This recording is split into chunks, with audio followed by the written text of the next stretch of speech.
department was not shy at charging. But were they right? They weren't shy. I don't know if they were right. But were they right? That bill was right in front of me. I'm told a lot, somebody else is doing it or some other agent's doing it. That doesn't make it right. Understood. Okay, we had a motion and a second to defer this item to the next meeting. I can't remember who made it. Yes, I made the motion and Councilmember Miller seconded the motion. Okay, roll call, please. Robert Carnahan, Yes. Julia Rivera, Yes. Ralph Miller, Yes. Meyer, Yes. Richard Sharp, Yes. John Foreman, Yes. Greg Parker. Yes, motion carries 7-0. Hopefully it's ironed out by the next meeting. Mr. President, Yes, sir. Mr. Niemeyer, you also might note the newspaper article report of the clerk treasurer of the town of Hebron recently not getting something right. Well, this was a few years ago, so I think just about 4 clerk treasurers ago in Hebron, so. So we don't rely on, Did you see that? I understand. Okay, item number 3 under ordinances. kind of like resolution. towing regulations. I'm sorry. Item number 3 under ordinances, ordinance number 1307, Summer Winds Commercial LLC, PUD. Mr. President, Yes, you want an explanation on I this? do. I was getting ready to ask you because I remembered there was some link to this one. First of all, this is the zone map amendatory ordinance consideration you are making based upon the recommendation of the Plan Commission, which conducted a public hearing and completed that process at the special public meeting on September 5th. That meeting concluded, or that portion of the meeting concluded with the favorable recommendation certified of the zone change for the PUD, conditioned upon Attorney Weezer and me getting together and making sure that in proper form with the content that had been approved, the development agreement under your Title 11 of the zoning ordinance was met. Title 11 is the PUD portion of your zoning ordinance, and the zoning district classification is to change from B1 zoning district to commercial PUD zoning district classification for this particular parcel. We have been engaged in dialogue, Jim and I, and what you have before you, and I provided to you before the meeting, was a copy of the development agreement that the developer has signed. I have a copy of the signed one now. And I had a couple of comments for the development agreement. The zoning ordinance is conditioned upon the development agreement, which is what your ordinances require in the zoning ordinance. First, and I point out to you, this is approximately 4 acres, slightly more than 4 acres of a parcel. The zoning ordinance requires 10 acres minimum for such a project and such a zoning district classification. Your Board of Zoning Appeals approved a developmental variance to reduce the area from that 10-acre minimum to the size of this parcel, approximately 4 acres. There's a right to develop a maximum of 12 business units within the project. There's a limitation or parameter on the type of businesses that will be permitted and developed and end users in the project once built. There's a prohibition of the uses not permitted, things such as furrier shops and hardware stores and the like. This was all checked off by the Plan Commission, by the way. There's a construction sequence and time frame. This was a catch-up item that was discussed with the Plan Commission. And generally speaking, I'll use round time periods. Between now and next September, it's anticipated that this project will be built. Various aspects of it over the next 12 months, but you'll find that on page 4 of the agreement.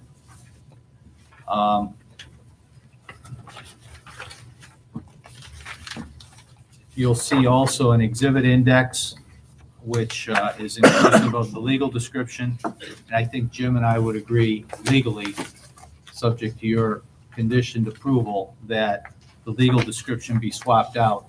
It's a meets and bounds description right now, but will become a simple one lot subdivision legal description shortly. I think we've talked about that. It also references the Exhibit B as the primary plat. I would suggest that we make that the final plat, if the final plat's coming in soon. You are seeing reduced copies of the site plan. Hard to read, I know, but the planners have seen the full body, and so have your engineering consultants. So the project site plan, the lighting plan, and the pavement maintenance area plan are included. Again, the full-size sheets are here. If you need to see them, they will be attached and appended to this instrument if approved, to this ordinance if approved, and reflect what this developer has proposed will be developed on this property if this PUD is approved. Final item I had, and this may beg some discussion here tonight, is a recommendation to you that the time period of implementation of this plan be a condition of approval of the zone map amendatory ordinance. It has construction sequence timing of about a year, as you can see from the that portion of this agreement. Some amount of time to implement and complete this may be appropriate. Let me give you a comparison and the reasons for that recommendation to you. We recently, not so recently, maybe a decade ago or so, had a development developed in the community under a PUD for housing. Somebody please remind me, what was the name of that? Union Station. Union Station, thank you. I don't know why I'm drawing a blank. I wanted it to go away, I guess. Union Station was presented, proposed, and approved as a fairly dense residential subdivision project adjacent to railroad tracks in the vicinity of 137th Avenue in the parish. That project didn't happen. It ended up being approved. It was on paper. It was carried on your books, on your zoning map, and was the approval. That was a zoning district classification. It took another developer to come along a decade later, find a use that was deemed suitable, less dense, more appropriate, et cetera, all those things. And an amendment to that PUD ultimately resulted in the development that's occurring there now. If there's a time period certain on an ordinance adoption, and in this agreement, you will have a certainty that there'll be a project or there won't be, and the project will revert to zoning districts, to the zoning district that we're in now, B1. Okay. Now, I think Jim probably has something he wants to say about that, because I'm not certain the developer agrees with that, given our brief discussion. So those are my comments. So the PUD would change back to the B1 zoning in the event that nothing happens within the 3-year period of time. That's right. A form of reversion, if you will. Right. Contract reversion, actually, it would be in the development agreement. It wouldn't be a legislative act, it would be a contractual act. Okay. So Would it be, should Mr. Weezer respond to, I would think so. I mean, that would be an appropriate item here. come on up, Mr. Weezer. Yeah, thank you, Mr. Chairman, members of the town council. Just for purposes of the record, my name is Jim Weezer. I'm an attorney with offices at 429 West Lincoln Highway in Sherrill. Well, it's nice to meet you, Ms. Sandberg. Welcome aboard. Baptist Fire.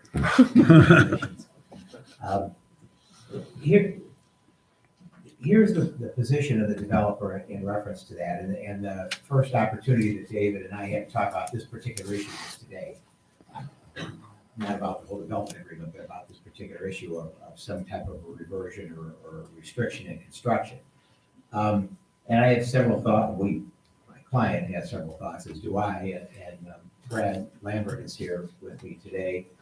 I guess the first thought is Brad is the owner and president of a company that's been in existence in Lake County in Northwest Indiana for over 50 years. Highly successful concrete company. He's proud of that company that was initiated by his father, and he's taken it over. The other partner, Tim Dinga, has had Armani Development for over 20 years, highly successful developer.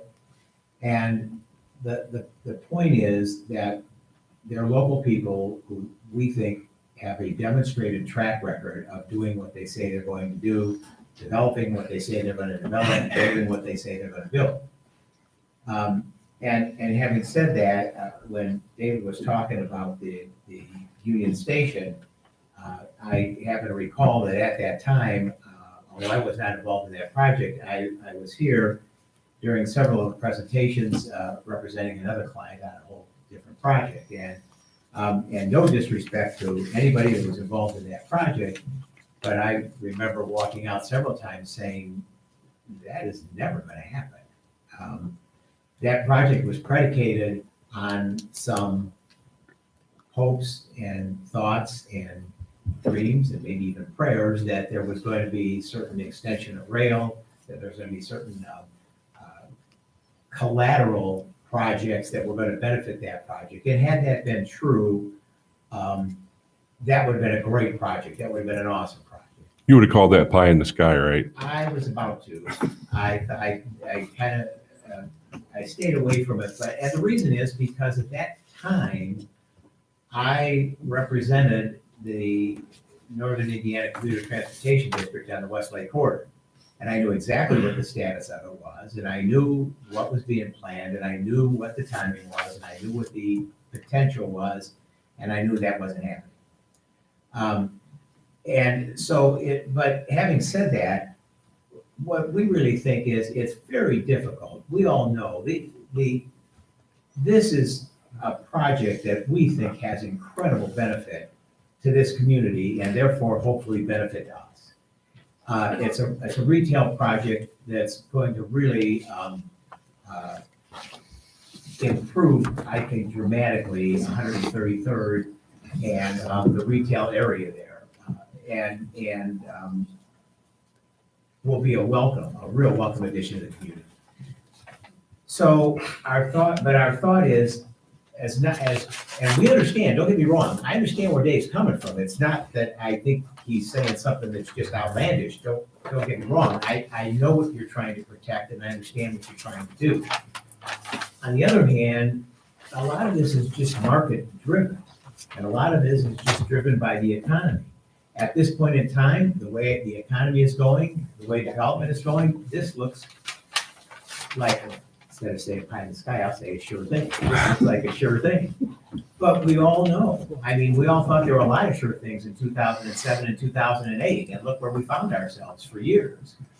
And although we don't anticipate that, and we don't expect that, that restriction, quite frankly, really works a hardship on a developer. Not that we don't think we're going to do it. That's why we put in the construction sequence. It was suggested at a plan commission meeting by Don Oliphant, by your engineer. Great idea. And we thought that when we put that in there and worked hard on making it realistic, that would be appropriate. But to place a restriction on a development when you don't place those restrictions on any other development in the community, I mean, we just did the annexation for the Fritz Farm, and I represent that, and there's going to be a residential development, and there's not going to be a restriction on how long it's got to be developed and how many units have to go at a certain time and when it would sunset. And so we feel the same way about this commercial project. We should be treated equally with everybody else. We understand the critical nature of it, and we understand the importance of it. But I think my clients have demonstrated they've got the ability to perform, and they will do it. And they're doing the residential project right next to it, to the west of it. And I think they've demonstrated their commitment to the community. But to place that kind of a restriction and place what could potentially be an incredible economic burden on them if things went south, and I mean the economy went south, not my clients or not the project, but the economy went south, is, we think, a little bit harsh in light of everything else that the Plan Commission has imposed, which, by the way, were all legitimate, were all very fair. We have no objections to them whatsoever, but we just feel is a step too far. And we would ask that the agreement, the development agreement, be approved as is currently drafted with the construction sequence in there without a sunset provision or a restriction or limitation, and that you act favorably on the plan commission favorable recommendation. And either Brad or I'd be happy to answer any questions you may have. You would agree, Mr. Weezer, that that area that Summer Winds Commercial LLC is going to build that building is kind of the cornerstone or the pinnacle of that Strachan Van Til Plaza, correct? Absolutely. I mean, it's going to be noticed no matter which direction you come. So I think based on our attorney's recommendation, I think about the 113th and Broadway in Crown Point.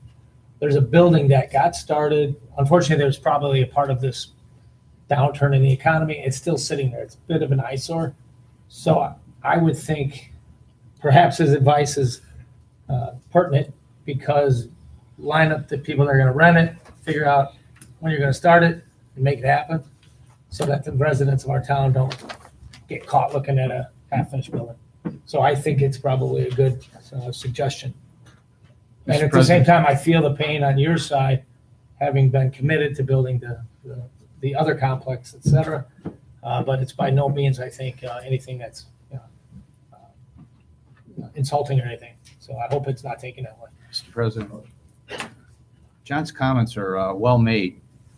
We talked about this as a council and with your staff about how zoning has value and how zoning creates a vesting of benefit, value, dollars and cents to a developer. One of the things that, and we barely touched on this afternoon, but if there were a term of time for the validity of the ordinance zone change, there's always an opportunity for Jim, Brad, Mr. Tim Dinga to come in and seek an extension of the approval. For example, if 3 years from now we're sitting here and there's been a difficulty, the ability of the developer to come in and visit with you certainly exists and seek an extension of time. Additionally, the amount of time was just a suggestion. If you think more time, 5 years, 4 years, 2 months, whatever you think might be appropriate, you could 2 months consider seems a little extreme. trying to draw out the contrast. That could occur also. It's just kind of an observation that in perpetuity, in the event some circumstance like John suggests happened in Crown Point exists, that the town itself has a back end out, sunset, if you will. Mr. Chairman, discussion? Sure. What are you looking at, Mr. Weezer, in total value of this project when it comes to development? I think it's going to be around $4+ million. It's around $4 million. $4 million, correct. I mean, that's a pretty substantial addition to that plaza, and I appreciate you guys being interested in Cedar Lake, and we think we have a lot of momentum here and a lot of really great things to offer with that momentum. What types of businesses and services might be looked at being located in this? Well, pretty much, if you just take a look, Randy, pretty much the ones that are set forth in the, in page 3 or 4 of the agreement. Yeah, it's page 4. We set it out as to those that, as though we set out those that were excluded, but those that would be the attractive ones. We're looking at the development of some restaurants, retail shops, things of that nature that we think would service the residents of this community. It was vetted pretty well. Yeah, I think it's a great project. It's much needed. I mean, I've been on this drumbeat of commercial development for quite a while because we've built a lot of homes here and there's been very little of the commercial to come with it, which I'm glad to see that there's some interest here. And our citizens back in 2007, when they adopted the updated master plan from 1980, recognize that. And Bob was one of them on the steering committee, and Brian Kubel sitting out in the crowd was also one of them too, that talked a lot about commercial development all over this community. The Midway Gardens thing and some other places were in that plan. And so this is kind of walking in that template, and I'm really happy to see that we're moving in that direction. A question for you, Mr. Austin. By sunsetting this thing, what kind of a benefit to the town would that be as compared to a negative to the developer? That it would expedite a redevelopment opportunity in the event that Brad and Tim didn't actually develop it.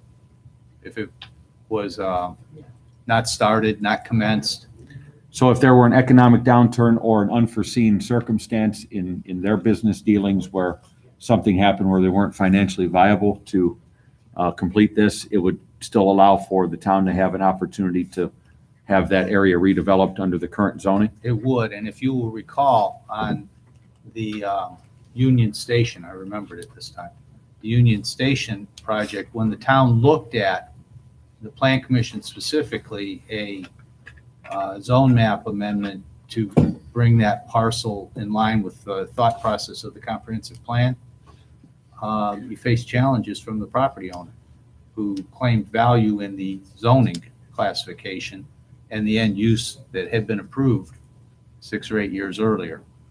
He claimed he So- bought a development. With zone change already. I remember those And the claims. development plan that went with it, so. So, And Why- that's an extreme example, but that's what happened. I mean, at least with the you call it a sunset provision, at least with a sunset provision for us, at least somebody would have to come and talk to us, which with that aspect, That's kind of like a performance bond on a road. no one was talking, you know, so. so why don't we require this on other sorts of developments?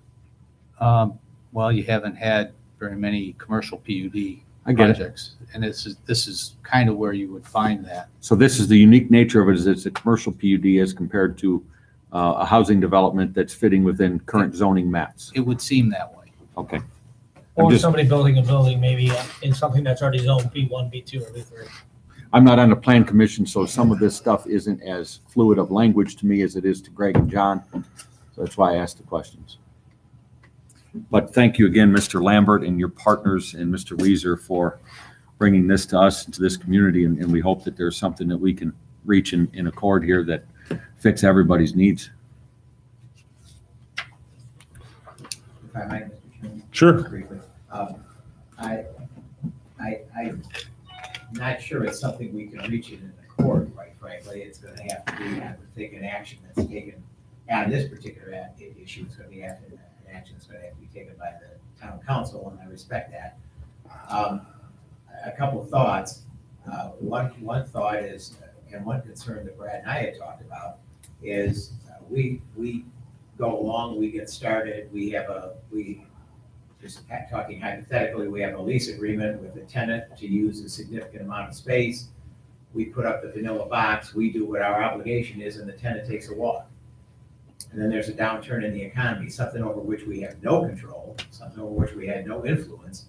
And as a result of that, our punishment, so to speak, is to have the zoning category eradicated because of an action of a third party over which we had no control whatsoever. As just an example of what potentially could happen and what we believe to be the unfairness to us.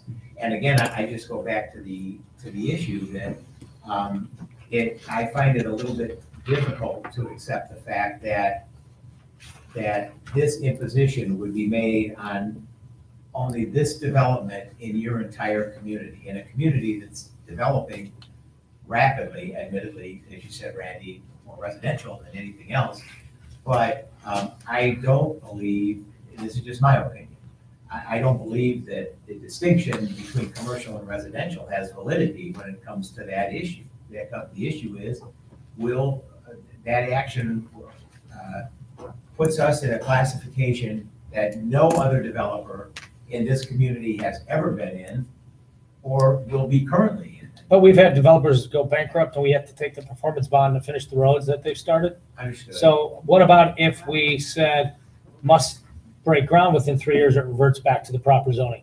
Because that at least says once you start it, you're committed to finishing it. I think that's really more my personal take is we don't get something started, it's framed up, and now it doesn't happen. Now, I know Mr. Lambert, I know the other gentleman who's going to be doing this other project, don't plan on having that happen, but, you know, at the same time, you could get your zone change, sit on it and wait 10 years and sell it for 10 times as much as you paid, and it's yours forever.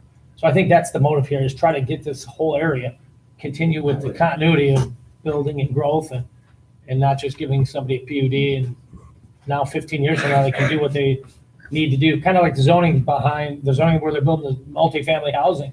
I think that was all given early 2000s. So all of us up here, sitting here, driving past that property all the time, nobody in the town today knew that the zoning was changed to RT and RM. So I think that's probably more the premise of it than anything, is for my take. I would think that your suggestion, John, Mhm. is more palatable and probably than the prior one. If it was Okay. three years to break ground, I think that. You think that's Much more more reasonable? What You think that's much more reasonable, I 3 think years? I certainly think it's more reasonable. I'm not sure that, I don't know if we agree, Brad, to agree to it, but I think I find it a more reasonable proposition. Mr. Chairman, what would be your comments on what John's suggestion was, Dave? No, I think those are good comments related to finding commonality here. And I think we could craft some language. Please remember, this is contract zoning. So notwithstanding, it may be the first time in Cedar Lake we've ever had a discussion about sunsetting. This is valid. And in my opinion, and counsel to you, it's legal to consider these types of terms. That being said, finding the methodology where ground being broken, permit being pulled, that language could work.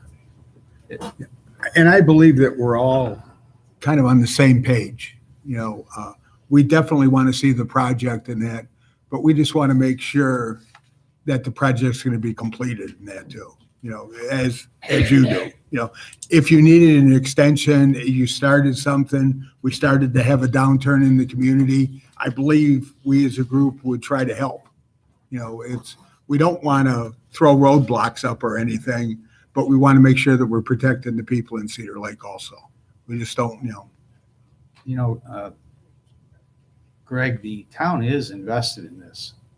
Town's invested in it by the commitments made in year 2000 to the present of the development of Main Street, 133rd Avenue, and the 3 lanes and the sidewalks and the curbs and the gutters and the storm drainage and the enhancements that make this, really a partnership. So it's kind of on behalf of the taxpayers and the residents here that these kinds of things are being said. I don't have the timeline with me, but you did present us with the timeline, and the timeline looked very aggressive, and you plan to be under construction in the spring, and I enjoy, well, that's, yeah.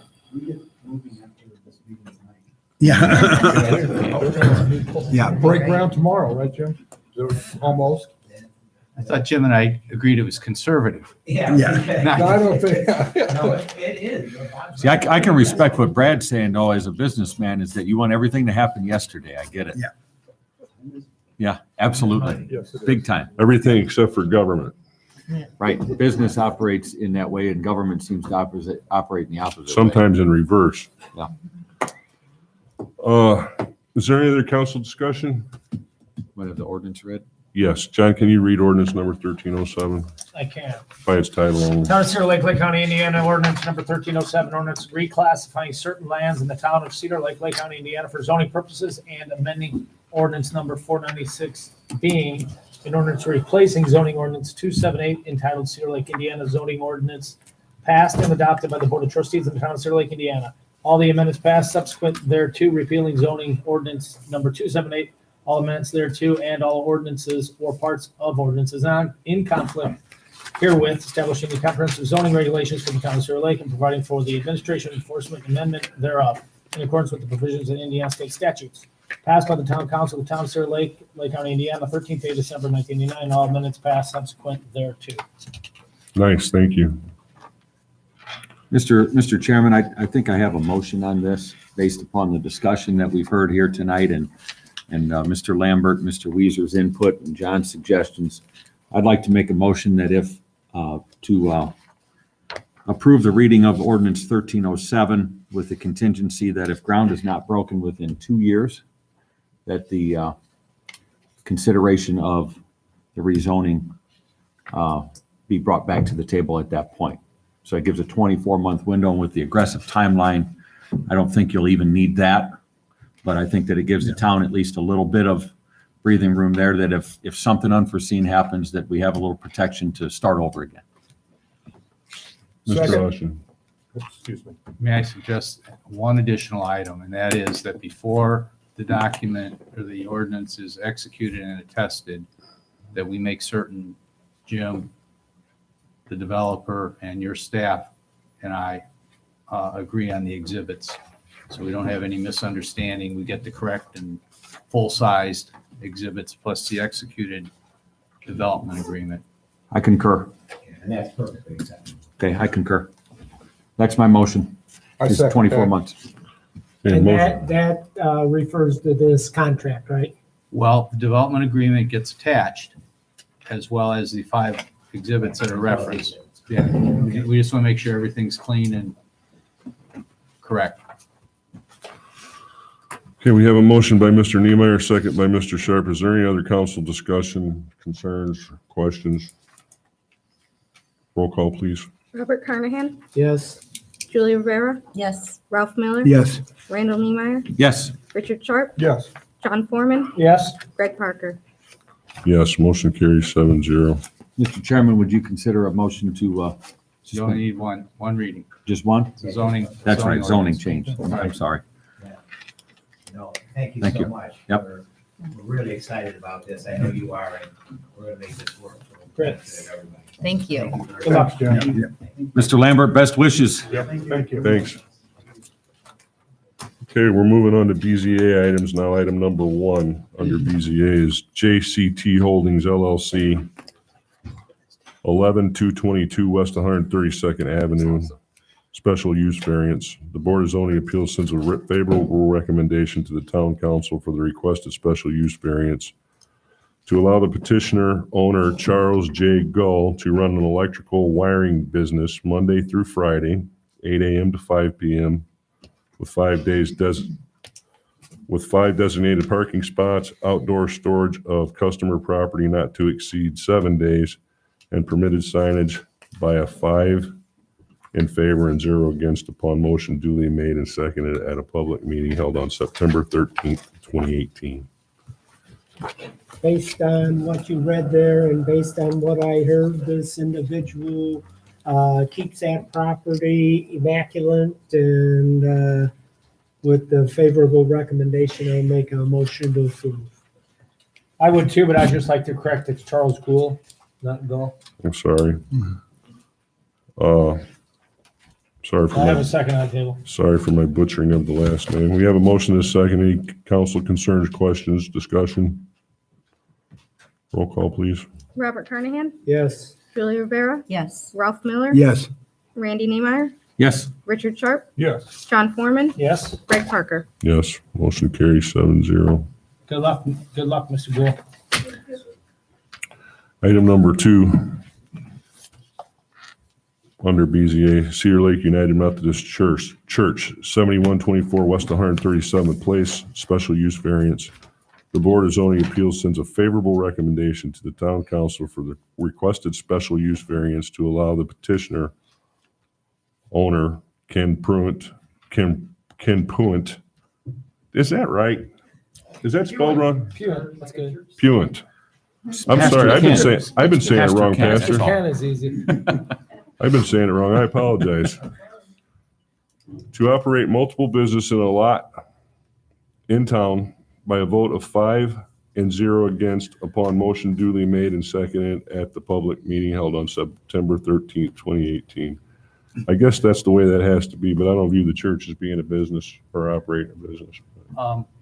It's going down the right path, Mr. President, Okay. to get it compliant with your codes.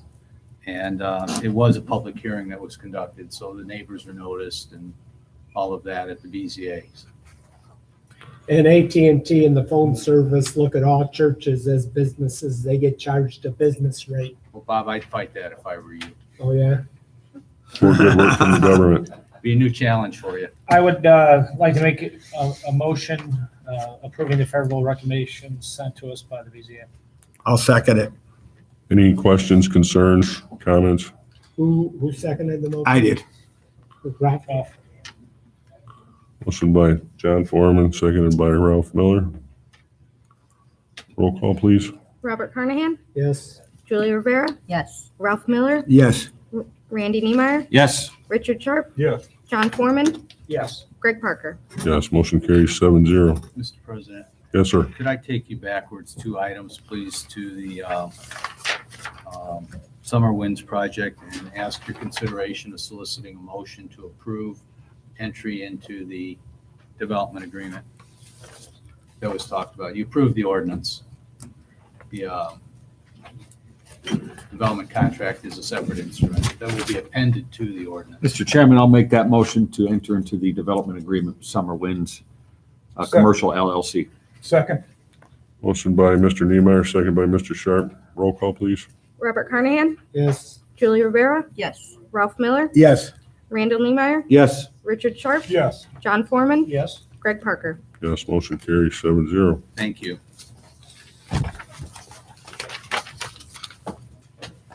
New business, item number 1, Parish Avenue Project, change order number 1.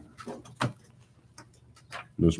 Jill, you got a, Council, this is the first change order for our Parish Avenue project.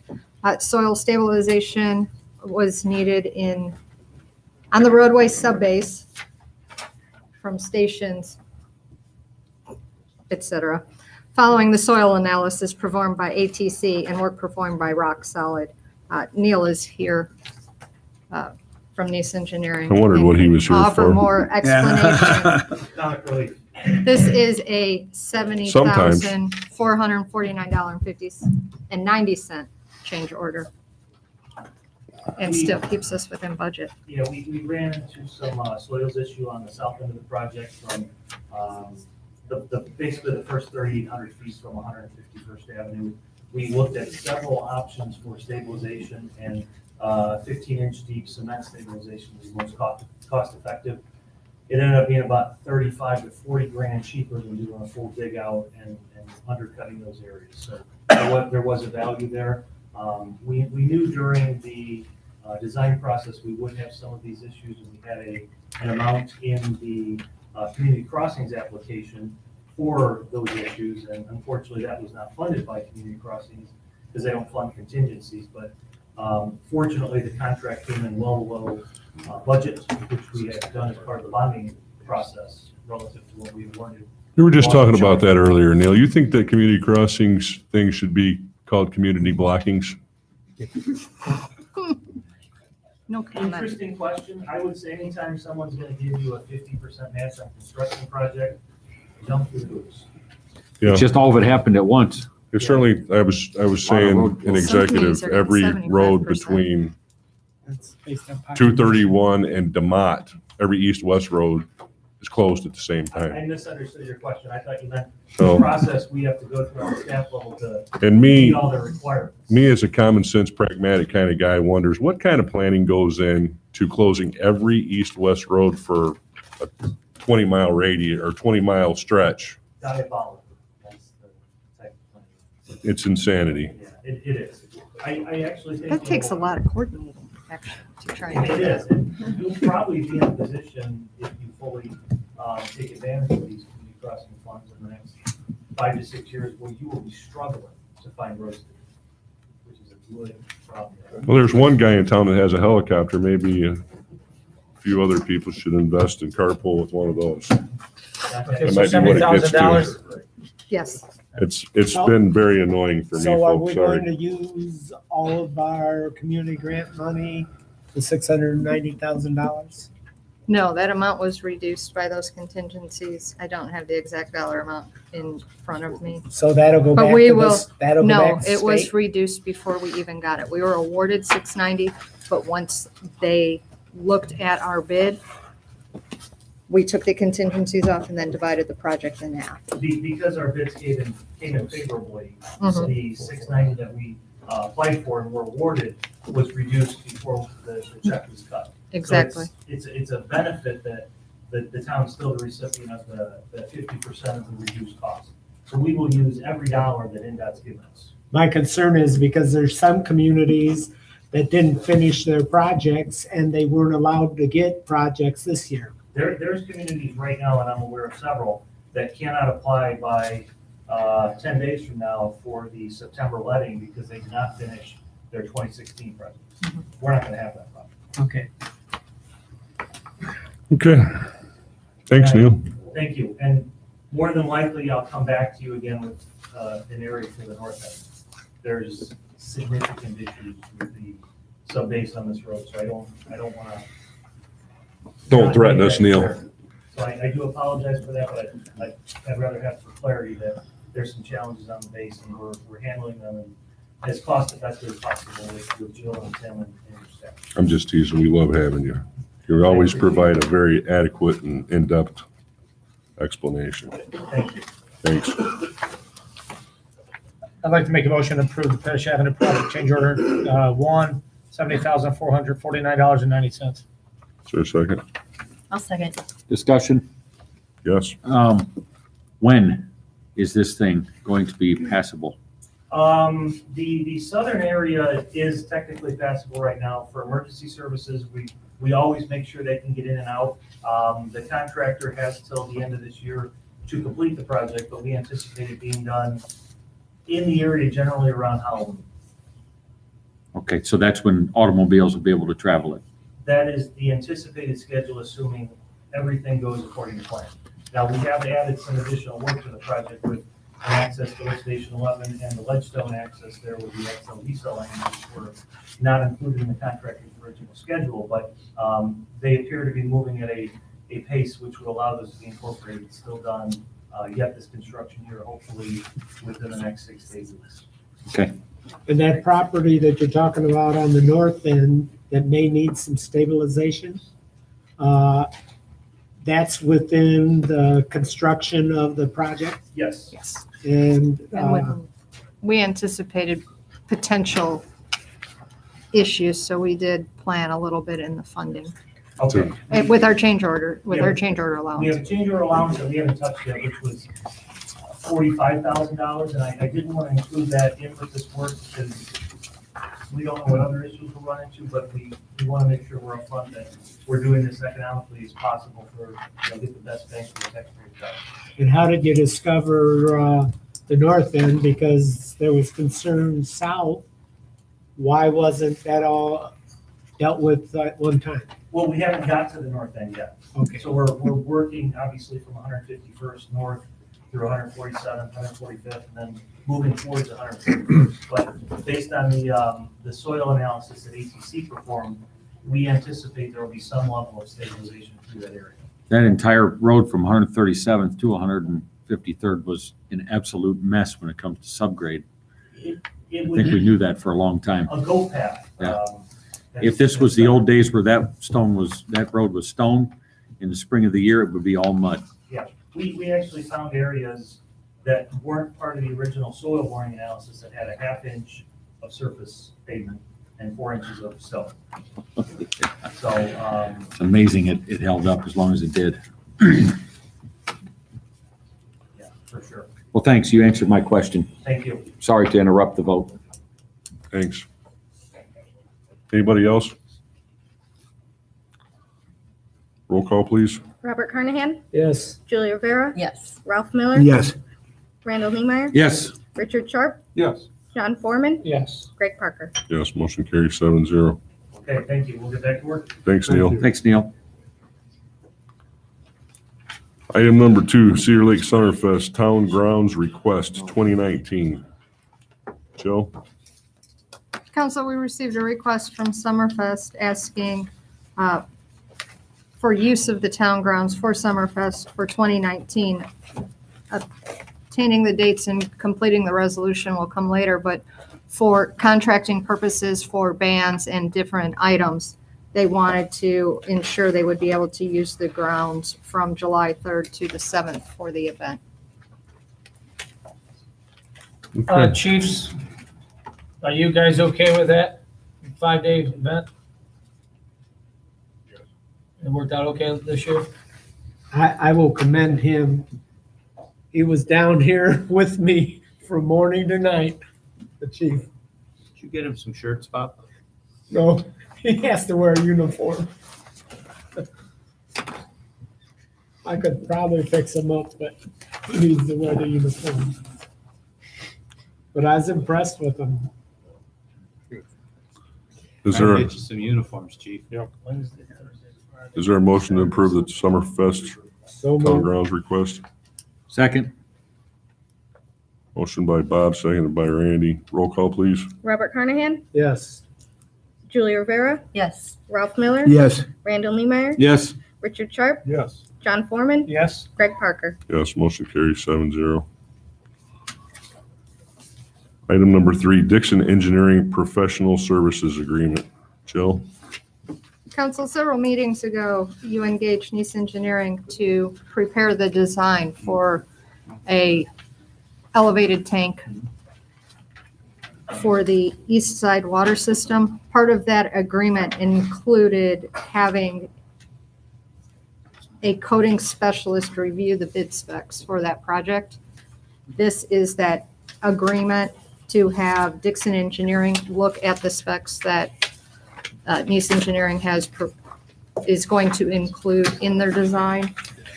The cost will be an hourly rate of $160 per hour, right now it's estimated not to exceed $1,000. Question. Why did we hire a company in Michigan and not a company in Indiana? That's their specialty. I would recommend you hire the best regardless of zip code, and they are the best. There's nobody here equal to them in the state?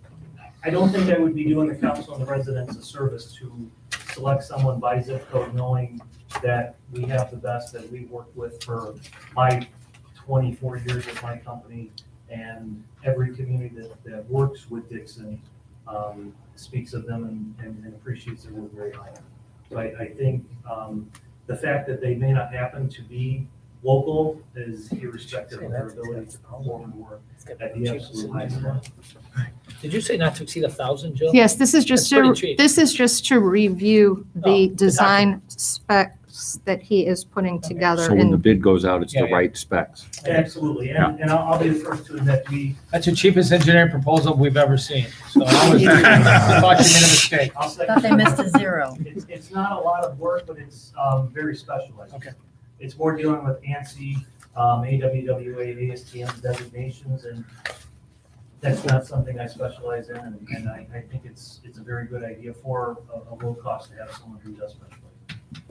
Another question that isn't about this, but it's about, we had people come in here that weren't happy with the water tower going up at Crystal Oaks, and then the question was asked to me, if we put that well over there, are we going to drain the neighborhood wells that are in the area? And you told me no. No, we will not be putting a well there. This will be strictly a storage tank.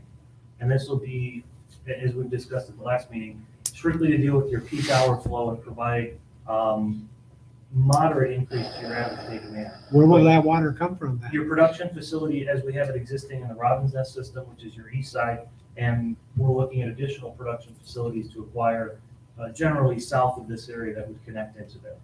So we won't be tapping any well in that area. This will just be an area for storage. And the reason it's so advantageous is due to its elevation relative to the rest of the system. The pumping will be sufficient to pump the quality and quantity of water over there? Yeah, you can. It's you can going pump already. quality right now, and you can pump a reasonable amount of quantity, but you don't have the storage capacity on the east side to take advantage of your ability to pump that quality water.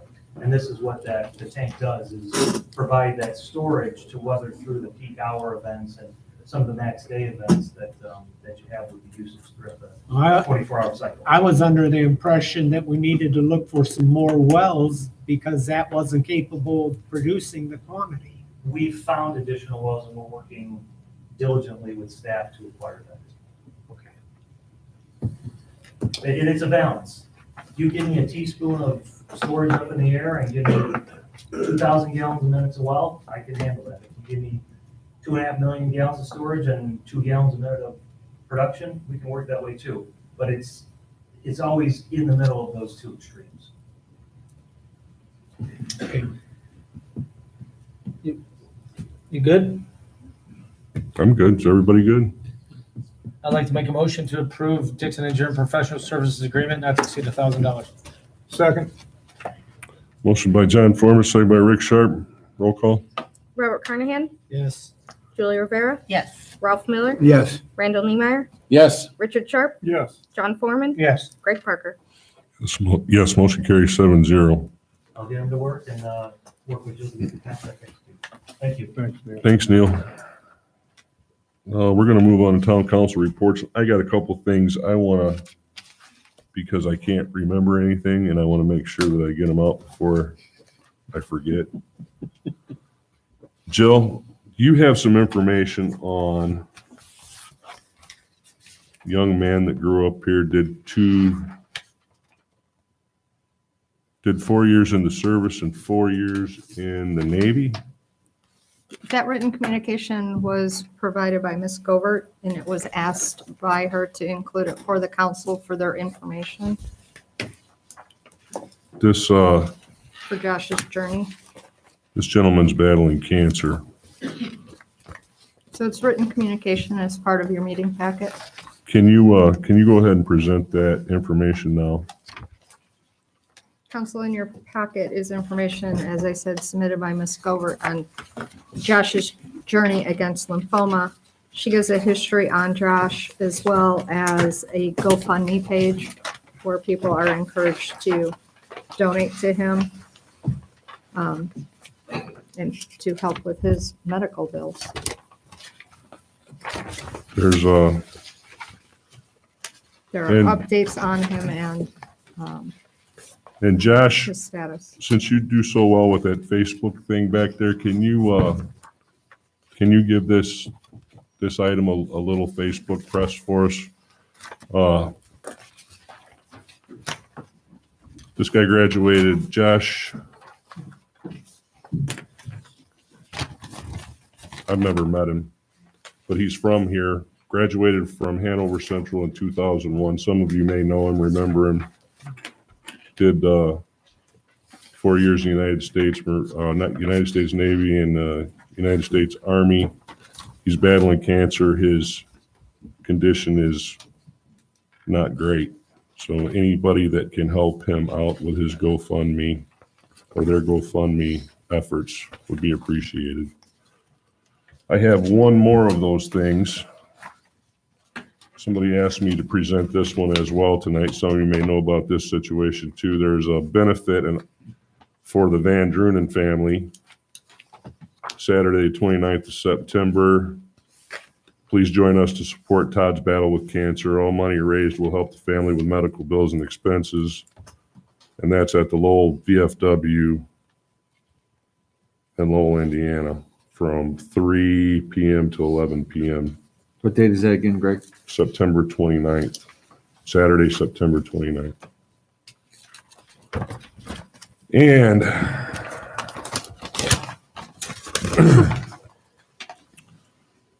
Becky Govert called me this afternoon, asked for an update on Wicker Meadows remediation. Can somebody speak to that update? Council, we've been working with an adjacent property owner to the parcel that we had acquired in an easement through for the project that had been proposed. Those communications are still ongoing. We are reaching out to this gentleman another time to see if we can get some cooperation from him and continue those discussions. As of right now, that parcel that is needed for the proposed project and the alternative that was chosen has not participated yet. So our next step, we are also at the same time are having the engineer look at possible alternatives. There were some given, but given the fact that we have acquired the one parcel for the project, looking at other options that we may be able to use within that project line. And then additionally, Tim has been out to that project and may be able to provide other insight since he's been out there during the rain events, if you would like to get Tim, an you have update anything from to add to him. that? Well, I guess just since God we bless put in that overflow in that detention pond, I mean, that detention pond was designed and constructed at an 18-inch emergency spillway at the end of it. That was never installed previous to us installing it about 2 years ago. And that was a major reason for the problems that were there. We have yet to have, that last big rain, we had the detention pond got to about 70% full.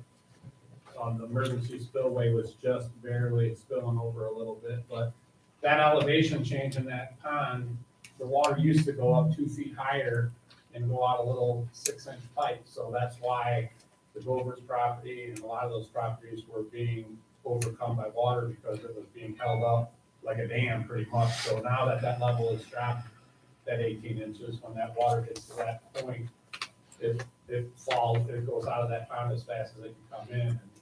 And by that water level dropping that 2 feet makes a huge difference on that whole system. So I personally, I mean, I've been out there and every time it rains hard and every time, that's one of the places we go and look. And since that is in there, the problem is, I don't believe it's gonna happen again because with the way that gravity works and that pond being able to drain as fast as it does, the water can't fall fast enough to get to that elevation anymore, so.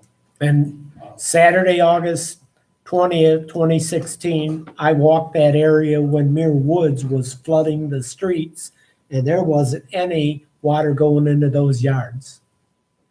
On that rock path that's back there, and Yeah, I've been in there and every time since, I've never seen it. I've actually, when I first started here, seen water into the yards and up to the windows, and that was the, after that, I put in that emergency spillway, and since then, I've seen it going over that spillway, but never has approached that. Like, yeah, water can get out, I mean, in an emergency situation, that's what it's designed for. Once it gets up to a certain point, it goes, and it goes north, through that ditch, and I was out there in Becky's backyard, and I had waders. It was up to my waist. oh yeah. So I've seen it up to the window, into the window wells of her basement. Right. Until that was put in, but like I said, that's because that pond was full, 2 feet higher, and it was draining through a small little pipe, so if it's raining harder than that, it just keeps going up and up and up. But now that that spillway is in there, it's tremendous. I think that was basically just something, and it wasn't the design of the pond to have that in there, but it just was never installed. but we're going to continue to work on it, right? At your direction, yes. Okay, I think Mrs. Govert kind of, I guess my next question is for you, Dave. She wonders, since this work has been done and continues to be going on, the Wicker Meadows property owners, would they still be responsible to disclose in the case of a real estate transaction that this is remediated, it's fixed, or it's not? It's no longer an issue. Based upon the report your Director of Operations just gave, sounds to me as though, at least from a construction, storm drainage runoff, corrective action perspective, it sounds like it's resolved. Okay.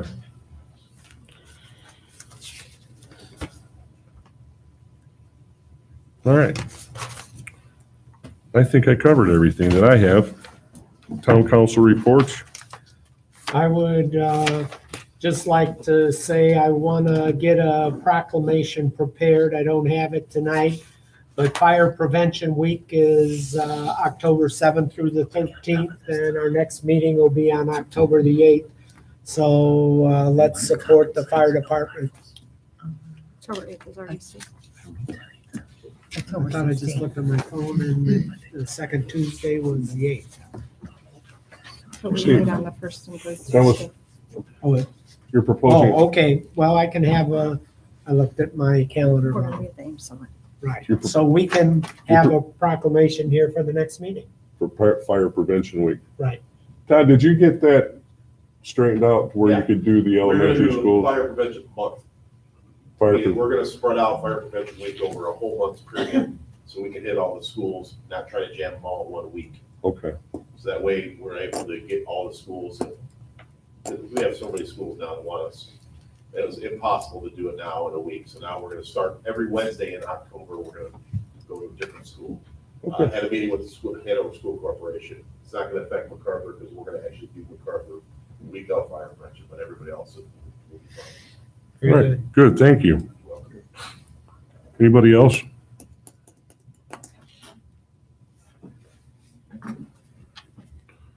Okay, we have an executive board appointment to Southcom. At your last meeting, you had appointed a police commission member. This was to confirm that member, so I can report that over to, We need action on that? just I to don't think so. report back. You had already had action that it was going to be a police commission member. I was Right. just trying to follow up if we had a name. Yeah, Charlie Caper agreed Yeah, to take Charlie that. Caper agreed to do it. Okay, So there's no action needed because we it already was approved just an that. update, yes. Okay. Town attorney, No reports. clerk treasurer, So we had the first reading of the 2019 budget tonight as we wait for the adoption at our next meeting and then our subsequent approval from DLGF. Now we'll start to go through the 2018 budget and make any cuts we can. okay. And then you gotta advertise after the next reading, 30 days, the budget, right? Doesn't something have to be advertised 30 days? I think it has to be adopted by the end of October. Okay. Yeah. Goes south. And then it goes. And then it has to be finally submitted to Gateway by a certain date. All right. Okay. Town administrator and staff, One of the updates is on your ecosystem project. Just received an update as we were sitting here from Ahmad. The feasibility report is still sitting at OMB, so there is no status update. So as of right now, we're going to cancel our conference call update that was scheduled for tomorrow. It is normal for it to sit there for a little while for the review process to occur. So we will provide regular updates on this. Your road projects, as you know, are ongoing and coming to completion. So High Grove, they finished up all of the drives and they're completing that restoration and punch list items. They'll probably have another walkthrough coming through pretty soon, once more of the list is done.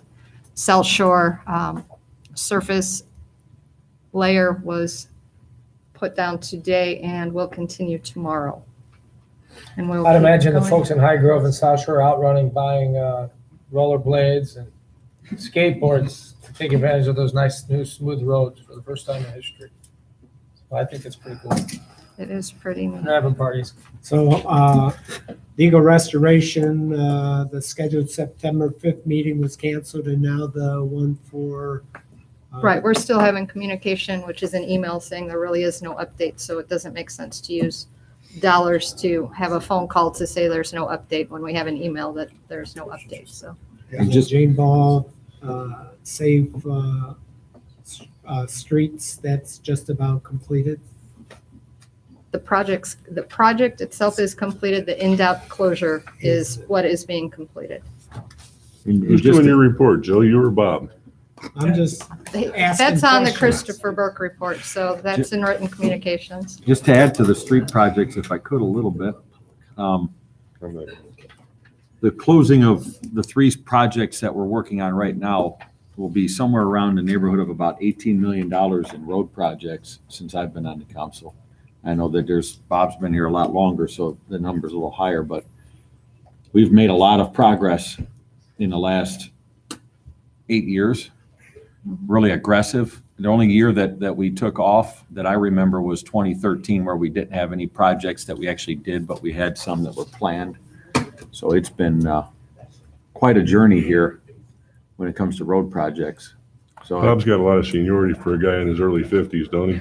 I'd like to know about the roundabout. You talked about that at RDC, kind of so the public's aware of what's happening with that. The project let for $1.38 million, which came in about 30,000 under engineer's estimate. And the process is going through the NDOT process right now. Walsh and Kelly was the apparent low bidder. There was 4 bidders and There were 4 bidders. So that project will be working its schedule out as we move forward here. That just came out last week. That's good news. Any staff reports?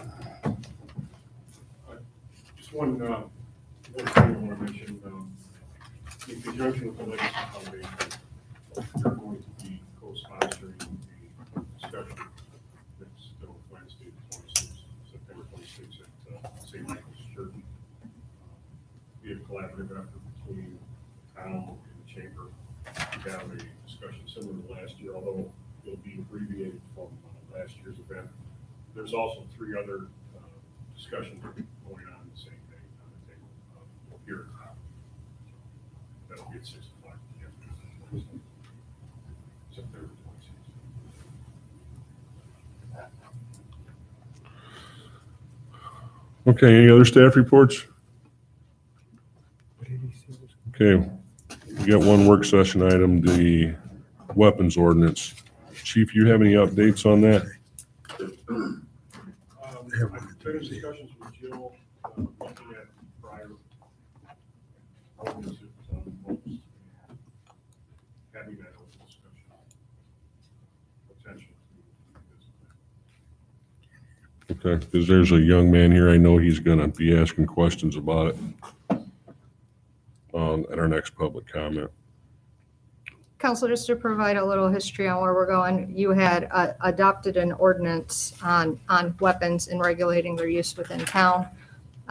It had been brought up 2 meetings ago to bring this back as a work session item to discuss some of the regulations that were in prior ordinances that were then removed from those ordinances, one of them being the 10 acres. If you had 10 acres versus having an official shooting range, which is in our ordinance now, and also some of those special events.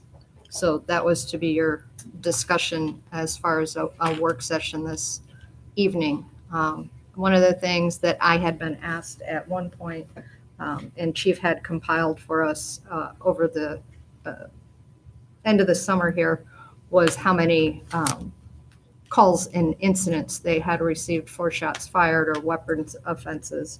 And in that 2-year period, there had been 28 calls that had been responded to since January of 2016 to end of July, mid-July 2018. Do we know how many of those were during duck season on the lakefront? If you give me the date duck season starts, I'd say anytime in around- October. Yeah. 1. Yeah, it's like a rapid fire during duck season. And we have no control over the. 1, and that had lake. nothing to do with hunting. So they're, according to this report, none of those were reported as a hunting related call. Okay. Any of them, were there any of them fireworks related calls, or is fireworks separated from those types of Like calls? New Year's and 4th of July. Well, They are categorized by shots fired, fireworks, however, what I told with respect to that was any call that came in with a firearm-related offense, whether it's shots fired or individual with a firearm, that's how that was. Okay, I would think that the way fireworks work around here, that we'd have way more fireworks calls than firearm calls, but maybe. I did not query that, sir. I just queried anything related to a firearm issue. How it was initiated by the dispatcher. Okay.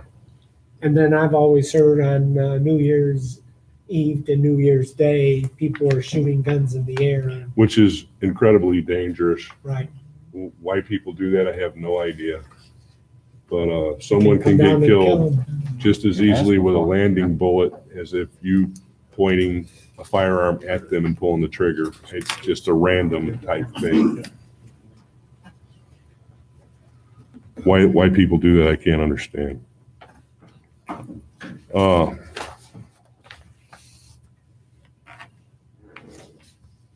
28, 21 was probably ducks, or one of them was probably ducks. 27. I don't know if that's enough to warrant. None of them were ordinance. really in the fall time. There's like a lag in there during hunting season. A lag during hunting season because On that everybody report that expects he it. pulled, there really isn't anything in the fall hunting season.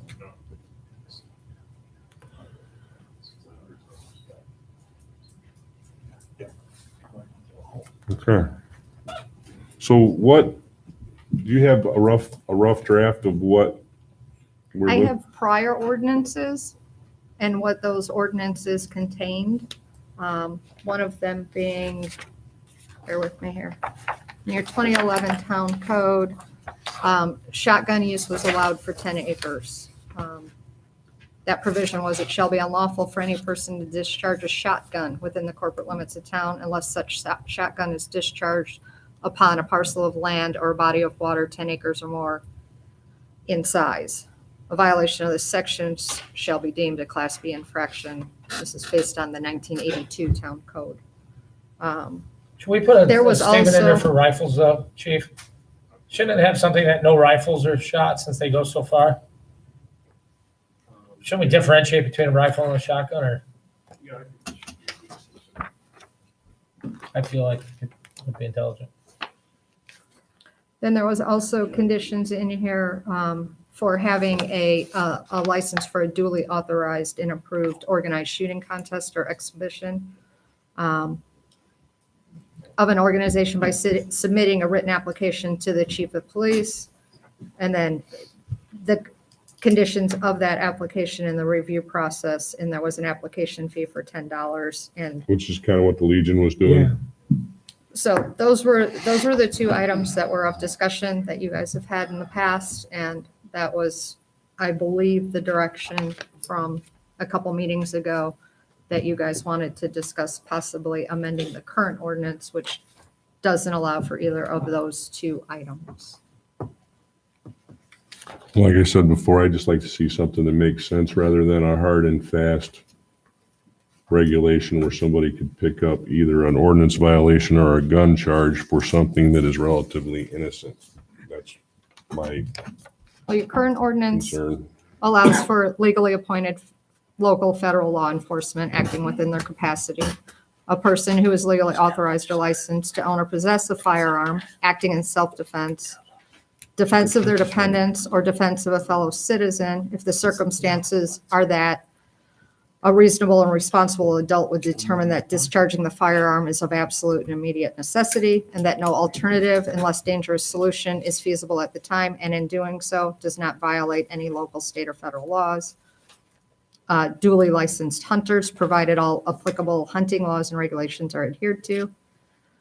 Any person discharging a weapon at a lawfully operated shooting range, skeet range, or gun club, and that this ordinance shall not be construed to restrict or otherwise prohibit the legal possession, purchase, or use of firearms in accordance with applicable Indiana law, the Indiana Constitution, or the United States Constitution.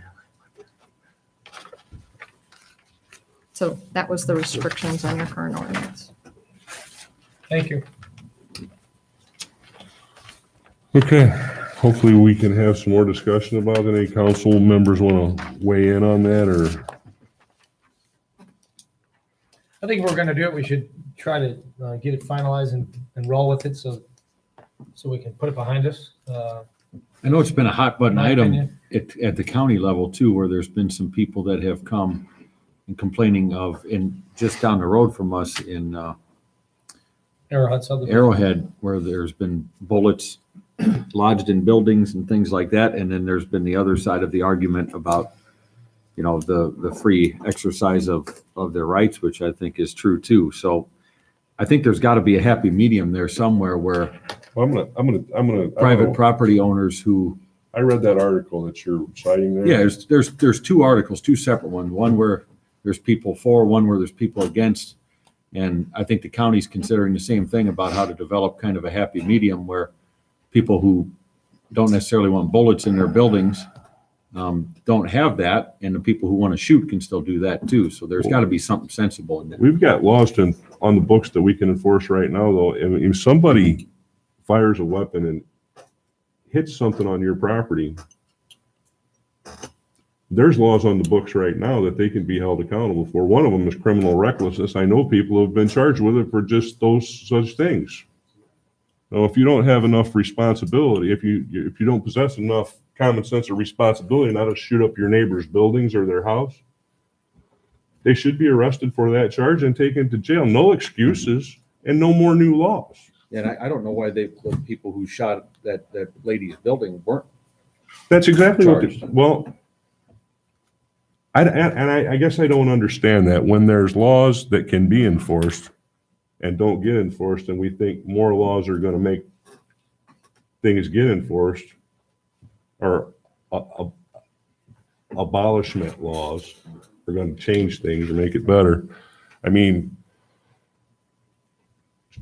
I'll use the city of Chicago, for example. They've got more gun laws than any other place in probably the world, or as many as any place in this country.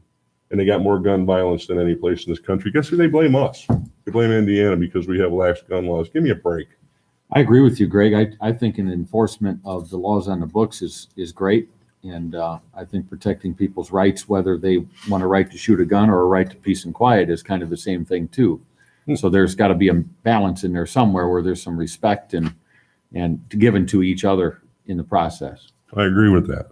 And I think that ordinance that was brought in front of us was kind of, it might have been an overreaction to some complaints of people not being able to enjoy the peace and quiet of their backyard because of guns being shot.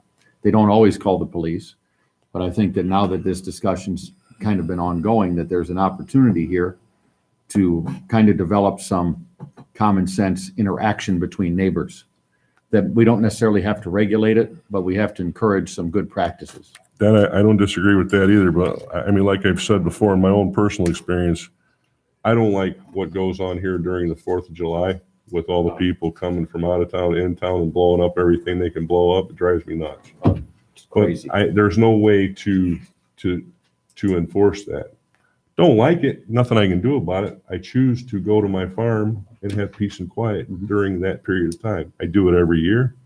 That's what I do. The Legion has their thing and it's advertised for every year, and everybody knows that that's going to happen. It gives them the opportunity to make other plans elsewhere so they can do what they do. I mean, And they give a lot of money to the community.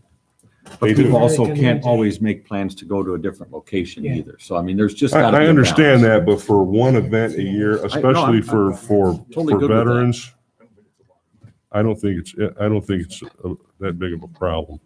That's just me. That's what I'm totally good with that assertion, Greg, about that stuff. And I would never want to stand in the way of a gun owner's rights or another person's rights. So that's the balance that we've got to strike here. And I think it's more of a relational balance than it is a regulatory balance. By the way, I didn't say I didn't like the 4th of July. I love the 4th of July. I just don't like what happens here on the 4th of July. Yeah, it's like the place is going to explode. Yeah. Okay. Written communications. Christopher Burke Engineering Report. Do I have that? It's in your packet. We've pretty much reviewed. We pretty most of much it. covered most of that, I think. Building Department report? We cover that too?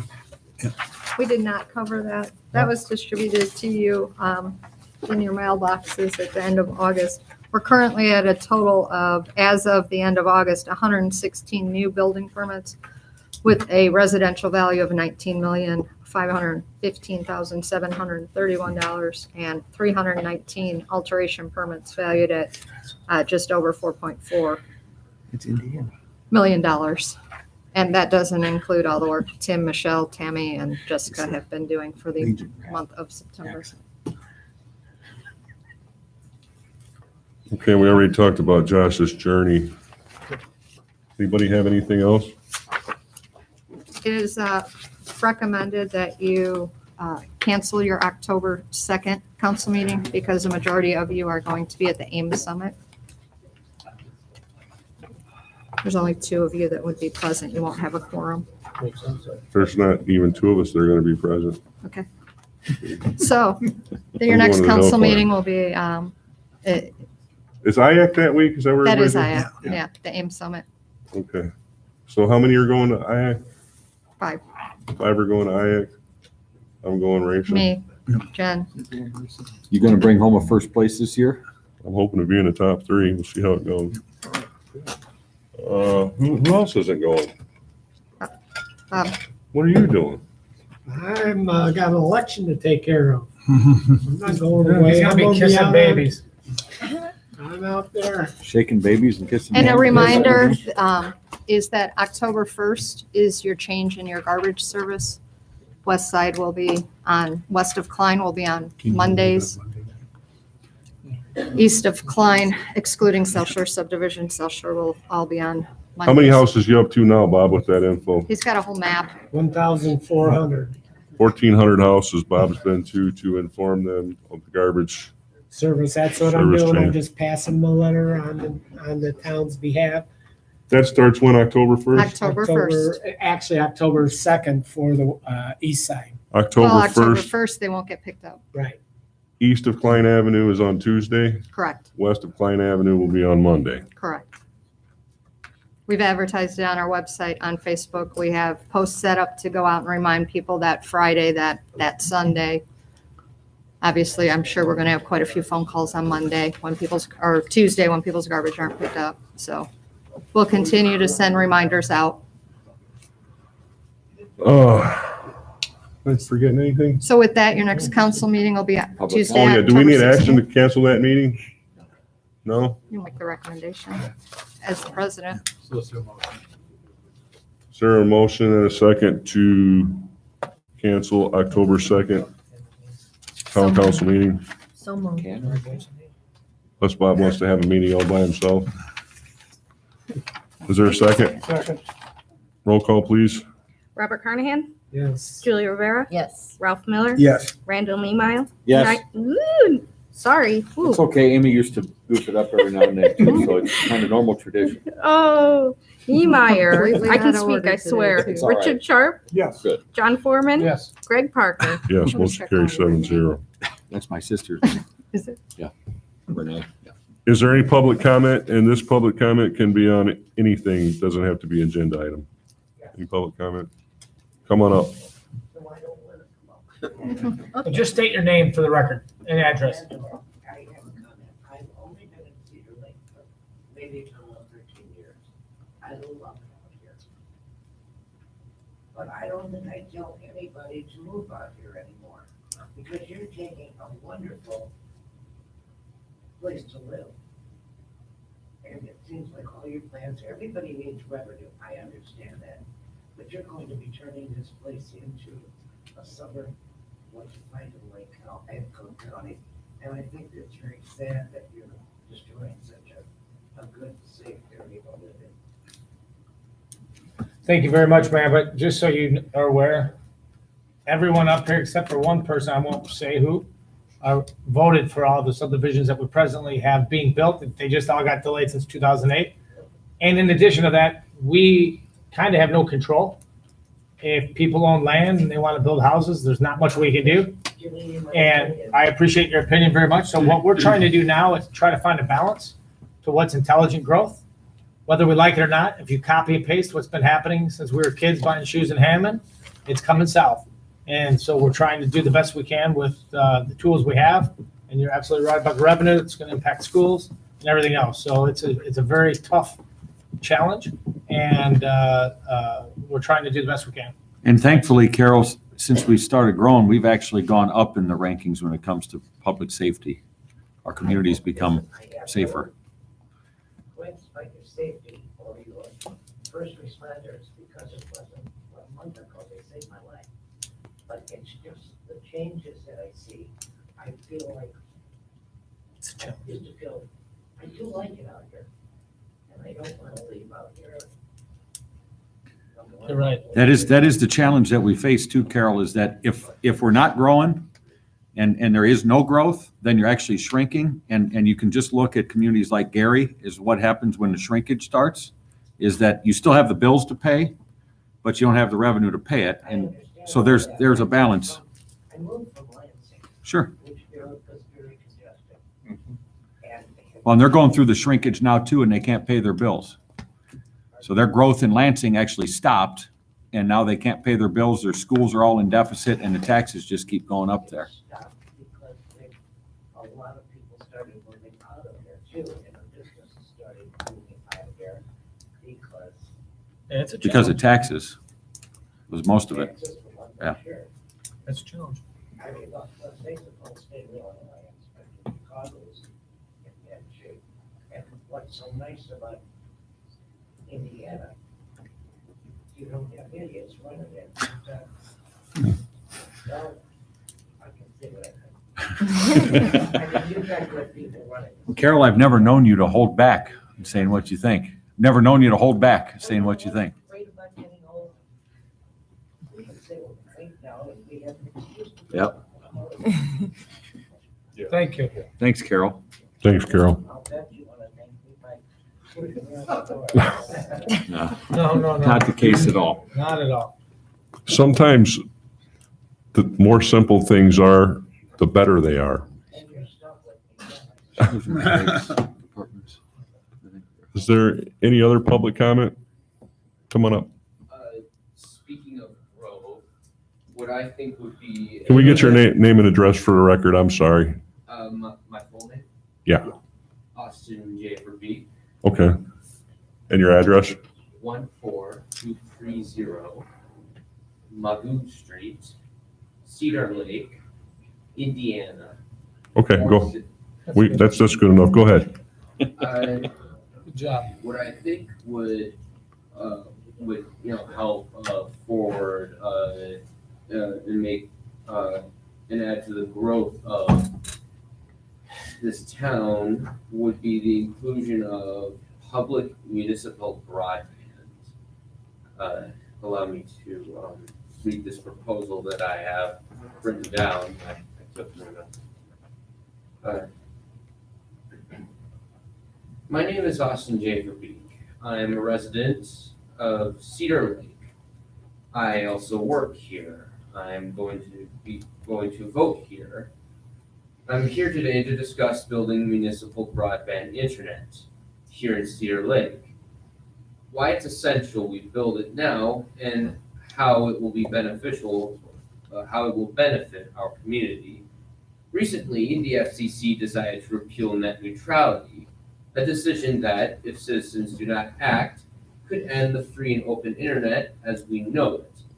Despite the rules not being cemented into law until 2015, net neutrality has been assumed since the advent of the internet as we know it. And without it, we have opened up the possibility of cable companies designating fast lanes and slow lanes for access, throttling internet content depending on the power of its creator, and turning the internet into cable television 2.0. Municipal broadband would end the net neutrality battle once and for all, putting the infrastructure into the hands of the public. and out of the hands of corporate interests. I myself hope to make my living part-time as a content creator for a wide variety of online-based content. My livelihood will rely on a free and open internet. Considering the many other voices I have heard online, I know that I am not alone. Other communities that have already invested in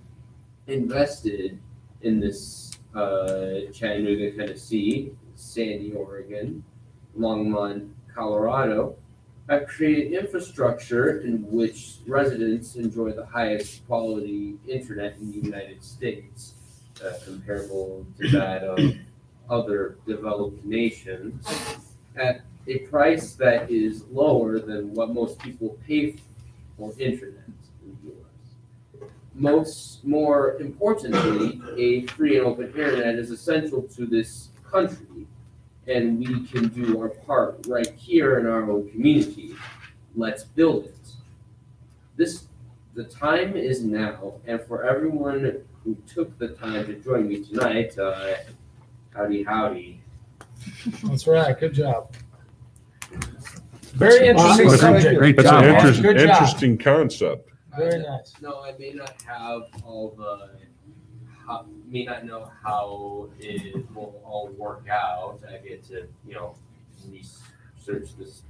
That's the question I was going to ask, is if you've done some homework on how some other communities have implemented, how it's been paid for, what the citizens have been charged, and those types of things. I have not researched the specificalities or the exact numbers, but I'm mainly doing this just, to throw out the idea of something that we could do. How old are you, Austin? Next time, I hope to have some actual numbers and examples to give. Good. But thanks for hearing. Are you gonna be a Thank you. computer science major? Someday. All maybe right, I Frank, might- there's your future worker right there. Someday I might even run for town council. How old are you, Austin? 18. 18. Actually 19. Well, it's good. It's good that you came up here and presented tonight. You did an excellent job, and it's very well thought out. And I hope you come back to a meeting here soon with some information that will help us understand on the nuts and bolts on how to make it happen. Oh, sure. Have a nice day. You seem like a Thank bright, you. you seem like a bright fellow. I'm going to give you some advice. Avoid politics if you can. Well, I mean, considering how it's like affecting the air we breathe, I think it would be, rather important that we do. You're just, born to do this, see that? Suck it up and take it. Do your Very civic good. duty. Thanks. Nice job. Any other public comment? All right, okay, go ahead. I want Pastor Ken to talk about the chicken thing that's going on between the Knights of Columbus and. Name's Jeremy, on 7008 West 94th Avenue. I was one you guys were talking about for the gun ordinance. So I'm just trying to get more clarification. You guys are still in the process of talking about that, right? Sounds like we're starting to bounce some ideas anyway. Right. And what about the burning laws still? That's a Lake County, thing. And it's another issue where they didn't put any thought into the ordinance. They just abolished it for everyone. And in your case, it doesn't make sense because you have a big parcel of ground that your family's been on for 150 years that's heavily wooded and you need to maintain it. Unfortunately, though, politicians take a little bit of data and a whole lot of statistics and don't really take a whole lot of time to consider exceptions for anything. And they make a hard and fast rule and everybody has to live with it, leaving the rest of us to try to figure out what to do. I don't see that changing for you. So I should just continue bringing all the brush up to the front of the roads. Unfortunately for Public Works, that's going to be the answer to your problem. And I feel sorry for you having to move it all that distance. And I feel sorry for Public I already Works had, to have they took to a picture of them, haul it all They were away because, throwing arms and everything. Mr. Chairman, can I ask the fire chief a question? Sure. What is is that a state law or is Yeah, that? it's not a Lake County, it's a state of Indiana IDEM law that singled out Lake County, Porter County, Newton County, Jasper County, Porter County, I think there's like 5 counties. Is there a reason? Newton County and Jasper County? I don't think so. That county's almost on I fire. think there's 5 counties, I'm not positive. I don't think so, Todd. I think there's 5 counties, I'm not positive which counties, but I know Lake and Porter County are 2. Lake County doesn't even enforce that ordinance. Lake County unincorporated does not enforce that ordinance. You have to be in a municipality where that ordinance gets enforced 100% of the Actually, I time. disagree with that The because state of Indiana, I was- IDEM is the one that enforces it. I was- They're the ones that write the actual law and the burning. when my grandpa was alive and I was a little kid, we were out in a pasture behind his place there in Brunswick, and there was an old horse stable there that was rickety. So Adolf Niemeyer deemed it an unsafe building. It So probably was. what he did was put straw bales around the support beams of it, and we lit the thing on fire. Burn it down. And the county police came and paid him a visit. So if the That's- fire's big enough, they'll come out and visit you. It's on a rare occasion. Right. But I witnessed that, and my grandpa handled it quite well. In Jeremy's particular case, and I know it very well, he's got some kind of insect that is killing his trees. And he's having to take them down. He's having to take a lot of them down. And it's just, I mean, he can burn firewood because he burns wood. But dealing with the brush is because it has caused a tremendous.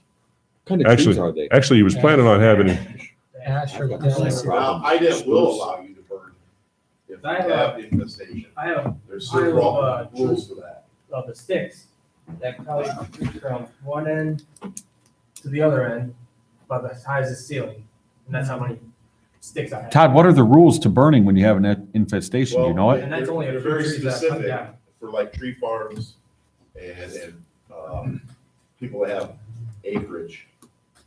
So we have to research it exactly to see if he would fall within that, but. Maybe that's I a know that loophole. In the past, like Austin's property, at one time, they were able to burn off. In fact, I think your dad, years and years and years ago, was able to burn some trees because they were infested with insects because they got attacked. So we can look at that. I mean, that's something we can look into to see what item that's laxed on that law there, but IDEM is the one that put the burning ban on Lake and Porter counties. I know that for sure. And has not taken it off over the past, it's been at least 20 years. But it'd still be contained burner though, correct? Because the town's ordinance is small campfires. It has to be clean wood.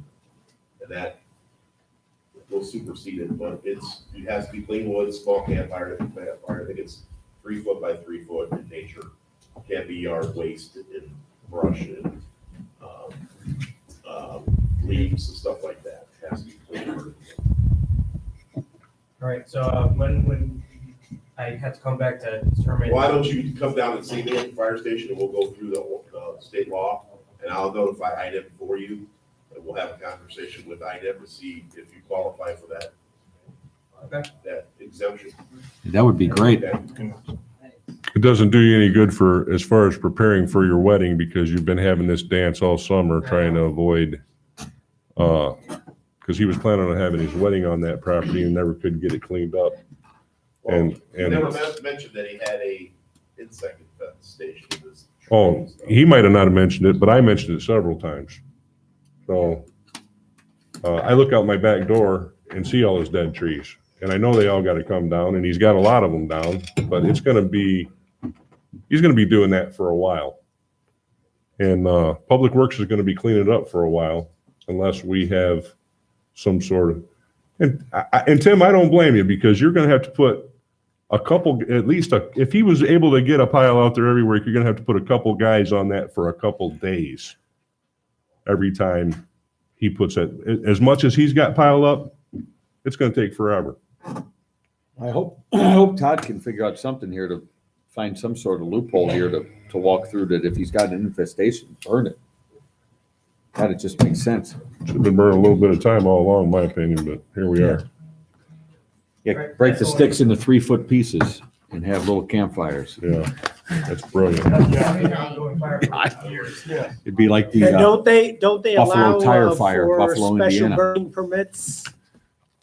They will, like for the farming industry, stuff like that. It's very. We got a farm, we're raising catfish. We are. He's got a pond, I got a pond. He's got 3 ponds. I'm gonna get you zoning change. All right, that's all I wanted to ask. Thanks, Jeremy. Thanks, Jeremy. I had to wait till I was all cleaned up before I got married. I'd be single today. He was planning on having a wedding on the property, on the I acreage. understand.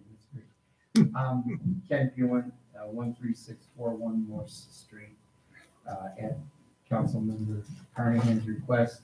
I invite you all to an event that it took 400 years to happen in Northern Ireland.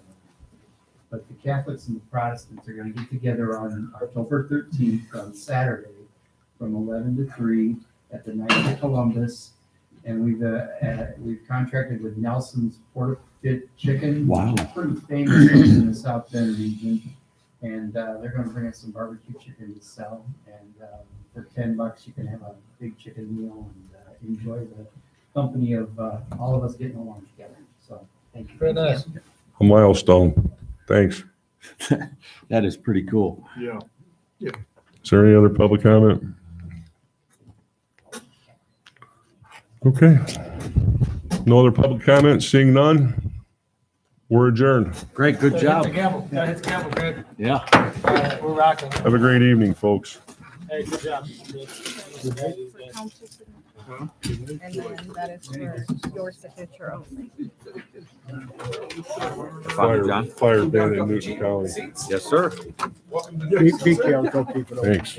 Just a simple question. November 6th is election. That's a good question. I don't even know. Yes. November 6th. No. Correct. You have one meeting in October and one meeting in Yeah, I better November. get home. Unless a special meeting needs to be called. My wife, she said,